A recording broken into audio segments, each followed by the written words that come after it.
बिहार में जब महागठबंधन की नई सरकार बनी तो उसके बाद पहली दफा गृह मंत्री अमित शाह की मुलाकात बिहार के मुख्यमंत्री नीतीश कुमार से हुई। राजधानी पटना में पूर्वी क्षेत्रीय परिषद की बैठक में अमित शाह और मुख्यमंत्री नीतीश कुमार आमने सामने हुए तो कई सियासी समीकरण निकलकर सामने भी आ रहे हैं। हमारे साथ हमारे सहयोगी गणेश सम्राट है। गणेश, किस रूप में देखते हैं अमित शाह की मुलाकात नीतीश कुमार से लंबे अरसे के बाद, सरकार बनने के बाद पहली दफा? देखिए, ये पूर्वी क्षेत्रीय परिषद की बैठक थी। वो पूरा कार्यक्रम ऑर्गेनाइज था, सरकारी कार्यक्रम था। यह बैठक का होना कोई बहुत बड़ी बात नहीं थी, लेकिन बैठक के बीच में जिन मुद्दों पर यह बैठक होनी थी, जिन अन्य 3 राज्यों के जो लोग आए थे, उनमें सबसे ज्यादा फोकस बिहार रहा। और बिहार के मुख्यमंत्री नीतीश कुमार को यह बात अच्छे से पता है कि हमको इस मुद्दे पर बिहार के तरक्की विकास के साथ साथ जो पूर्वी क्षेत्रीय परिषद की बैठक हुई थी उसमें जो पहले से एजेंडा थे, उस एजेंडे से इतर जाकर किन मुद्दे पर बात करना था। सभी राज्यों ने अपनी अपनी बातें रखी। शुरुआत में बिहार ने भी अपना पूरा जो बातचीत है वो रख दिया, लेकिन जब बात नीतीश कुमार की बारी की आई तो नीतीश कुमार ने शुरुआत किया बिहार के पिछड़ेपन होने का, और बिहार के विशेष राज्य के दर्जे की मांग उन्होंने कर दिया। अमित शाह ने कहा, जो भी टेक्निकल चीजें है उसका उन्होंने उदाहरण दिया और ये भरोसा दिलाया कि अगर बिहार को कुछ भी बेहतर हो सकता है तो केंद्र सरकार देगी। लेकिन जो पहले से सबसे गंभीर चर्चा थी वो ये थी कि हाल के दिनों में बिहार की वर्तमान सरकार, महागठबंधन की जो सरकार है, इस सरकार ने क्या किया।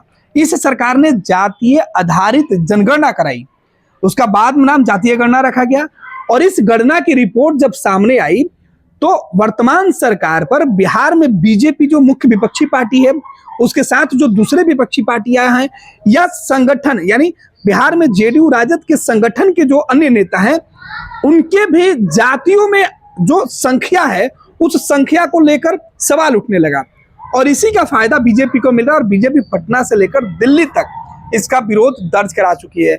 जब नीतीश कुमार जाति आधारित जनगणना के रिपोर्ट के आधार पर बिहार के तरक्की के लिए केंद्र से अतिरिक्त मदद की मांग कर रहे थे, तो उन्होंने कहा कि भाई, हमने एक काम करवा लिया है कि जातीय आधारित गणना हमने कराई, पूरे देश में इस तरीके की गणना कराई जाए जिसका फायदा लोगों को मिले। अगर किसी भी जाति समूह की संख्या एग्जैक्ट पता होगा तो राज्य या केंद्र सरकार को योजना उनके विकास के लिए बनाने में सहूलियत होगी। लेकिन अमित शाह कह रहे हैं कि सर्वे का जो रिपोर्ट है वो गलत है। मुस्लिम समाज और कई ऐसे जातियां हैं जिसको सही करने के लिए, जिसको लाभ देने के लिए जो है वो अति पिछड़ा समाज का बहिष्कार किया गया है। तो ये कहां तक सही है? सियासी गलियारों में चर्चा हो रही है, लगातार सियासत तेज हो रही है सर्वे रिपोर्ट को लेकर। बिल्कुल, अमित शाह यही बात बता रहे थे। अमित शाह के सामने जब नीतीश कुमार, तेजस्वी यादव जब ये बातें रख रहे थे और उपलब्धि बता रहे थे, तो अमित शाह ने एतराज जताया, बीच में ही रोका, बोला कि आप जिस आरक्षण रिपोर्ट की बात कर रहे हैं, सर्वे रिपोर्ट की बात कर रहे हैं, उसमें जो जातियों की संख्या आपने दिखाई है उसमें आपके लोग ही सवाल उठाने लगे हैं। ये रिपोर्ट में आंकड़े जो जारी किए गए हैं, इसमें हेराफेरी की सूचना मेरे तक भी है, आप इसको दुरुस्त करा लीजिए। और जैसे ही अमित शाह ने यह बातें कही, नीतीश कुमार का चेहरा उतर गया, तेजस्वी यादव मुंह देखते रह गए, पूरा हॉल में कुछ देर के लिए सन्नाटा पसर गया। इसके बाद नीतीश कुमार के साथ जो तमाम अधिकारी थे उन्होंने कहा कि ये डेटा जो है हमारे पास पूरा साइंटिफिक तरीके से तैयार किया गया है। फिर मुख्यमंत्री कहने लगे कि अगर आपको एतराज, अगर किसी चीज को लेकर लग रहा है कि किसी बिंदु पर अगर एतराज है तो आप इसको देश भर में आंकड़ा को जारी करवा लीजिए और गिनती शुरू करवा दीजिए। हम मानते हैं कि हमारी गलती हुई है, अगर हमारे मैकेनिज्म में कहीं ना कहीं गड़बड़ी है, आपके पास तो बेहतर मैकेनिज्म है, आप उसके माध्यम से पूरी गिनती करवाइए, और फिर अगर हम गलत हैं तो हम सुधार कराएंगे, और अगर आपको लगता है कि आप सही हैं तो उसको जारी कर दीजिए देश भर में, इससे तमाम देश के लोगों को फायदा होगा। इस बात पर अमित शाह ने कहा ठीक है, इसे दिखवाया जाएगा, क्योंकि ये बातें बोलकर नीतीश कुमार अमित शाह को फंसाना चाहते थे, लेकिन अमित शाह नीतीश कुमार की सफाई को टालना चाहते थे, और वही हुआ। नीतीश कुमार, तेजस्वी यादव और पूर्वी क्षेत्रीय परिषद की बैठक के बाद जब शाह बाहर निकले तो उन्होंने मीडिया में जो बयान दिए उसमें उन्होंने झारखंड से शुरुआत किया। झारखंड में कांग्रेस सांसद के फैक्ट्री से, घर से, उनके ठिकाने से जो करोड़ों रुपए कैश मिले उस पर तो उन्होंने तंज कसा, लेकिन फिर जाति आधारित गणना की रिपोर्ट पर अमित शाह बोलना नहीं भूले। अमित शाह को पता था कि मीटिंग हॉल के अंदर हमने जो भी बातें कही है वो बातें बाहर नहीं छन के जाएगी, और जो बातें बाहर छन के जाएगी उसमें नीतीश कुमार और तेजस्वी यादव या फिर जो बिहार की सरकार के जो काम किए गए उसकी चर्चा हो जाएगी। तो अमित शाह ने इस बात को बखूबी वो जानते थे, उन्होंने मीडिया में वही बातें बाहर दी जिससे कि चर्चा इस बैठक से इतर जाति आधारित गणना की गलतियों पर होने लगी है। एक अहम मुद्दा जो लगातार बिहार की सियासत में लंबे अरसे से घूम रहा है कि बिहार को विशेष राज्य का दर्जा दिया जाए। और जब कल बैठक संपन्न हुई उसके बाद मुख्यमंत्री सचिवालय से जो प्रेस रिलीज जारी किया गया उसमें लिखा हुआ था कि मुख्यमंत्री नीतीश कुमार ने गृह मंत्री से आग्रह किया है कि बिहार को विशेष राज्य का दर्जा दिया जाए, इसके ऊपर आप पहल करें। लग रहा है क्योंकि इसके ऊपर अमित शाह ने चर्चा नहीं की, बिहार को विशेष राज्य का दर्जा दिया जाएगा। बिहार को विशेष राज्य का दर्जा अब ठीक उसी प्रकार से चुनावी नारा बन के रह गया है जैसे प्रधानमंत्री नरेंद्र मोदी कहते हैं कि सबके खाते में पैसे आएंगे।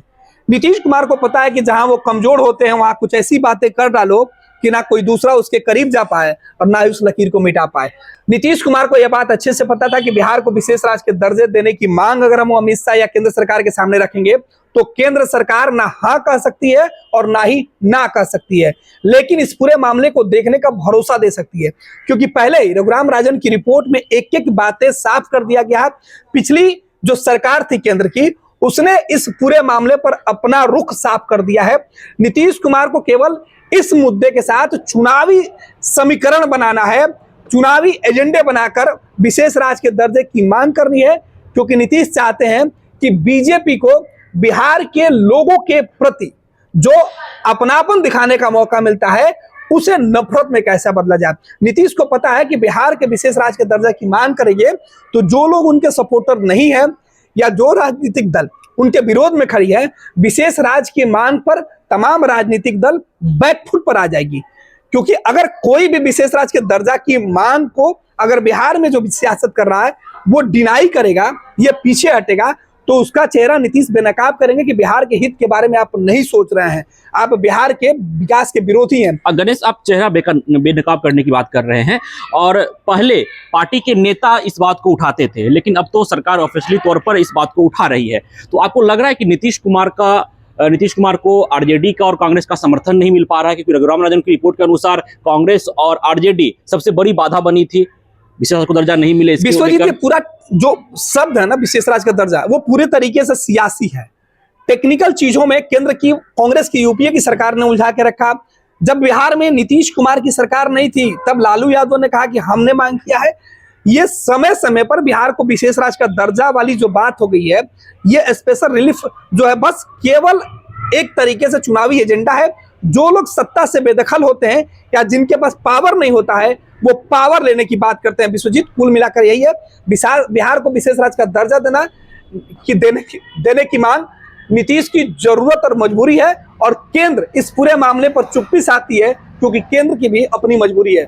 जी, तो निश्चित तौर पर जिस तरह से बिहार की सियासत लगातार बदल रही है, बिहार में महागठबंधन की सरकार बनी तो उसके बाद पहली दफा मुख्यमंत्री नीतीश कुमार का सामना गृह मंत्री अमित शाह से होता है। और बैठक के बाद मुख्यमंत्री सचिवालय से जो प्रेस रिलीज जारी किया जाता है उसमें लिखा जाता है कि गृह मंत्री से हमने आग्रह किया है कि बिहार को विशेष राज्य का दर्जा मिले, इसके ऊपर पहल की जाए और जो जातीय आधारित सर्वे हुआ है उसे 9वीं सूची में डाला जाए। लेकिन अमित शाह किसी और बात पर बयान देते हैं, मतलब वो कांग्रेस के ऊपर टिप्पणी करते हैं। जो कांग्रेस के सांसद फंसे हैं उनके घर करोड़ों रुपया मिला है। लेकिन अब देखने वाली बात यह रहती है कि आने वाले समय में बिहार सहित पूरे देश की राजनीति किस ओर रुख करती है। पैनोरमा ग्रुप, जो सोचता है वो करता है। ये लो, मुंह मीठा करो, आज मैंने अपना जॉब छोड़ दिया, अब हम पूर्णिया वापस जाएंगे। जॉब छोड़ दिया है? मतलब ये घर कैसे चलेगा? हम करेंगे क्या? और माँ बाबूजी क्या बोलेंगे?